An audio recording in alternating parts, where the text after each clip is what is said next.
আজি বিজয়া দশমী অন্ত পৰিল আনন্দ উল্লাস শৰৎ বুলিলে মনলৈ আহে শাৰদীয় দুৰ্গোৎসৱৰ কথা ষষ্ঠীৰ বেদীত দেৱী দুৰ্গাক প্ৰতিষ্ঠা কৰি বিশ্ব শান্তিৰ হকে পূজা অৰ্চনা কৰা হয় মাৰি মৰক অপায় অমংগল অসূয়া প্ৰীতি নাশ কৰি শান্তি প্ৰতিষ্ঠাৰ হেতু যুগ যুগ ধৰি হিন্দু ধৰ্মাৱলম্বী লোকৰ মাজত মা দুৰ্গাৰ পূজা অৰ্চনা চলি আহিছে বৈদিক পৰম্পৰাৰ সমান্তৰালকৈ আনন্দ উল্লাহৰ সীমা নাথাকে দুৰ্গা পূজাত কোভিড-19ৰ ভয়াৱহতাৰ বাবে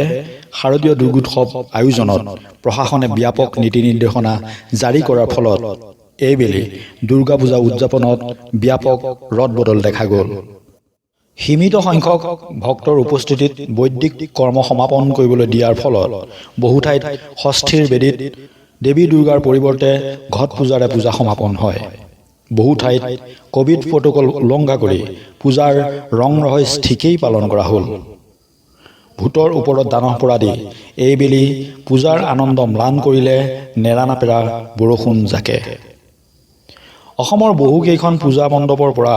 আমাৰ সতীৰ্থ সাংবাদিকে যুগুত কৰা পূজাৰ মণ্ডপসমূহত মিশ্ৰিত সমাগম দেখা গ'ল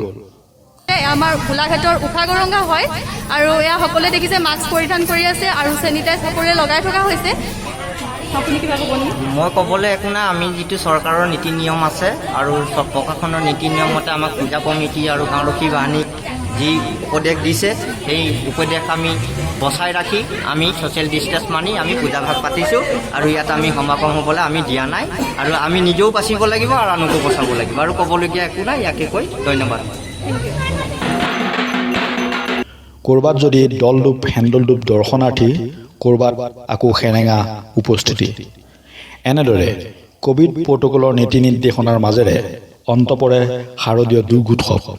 আজি দশভূজা দেৱীক বিসৰ্জন দিয়া হয় মৰ্ত্যৰ পৰা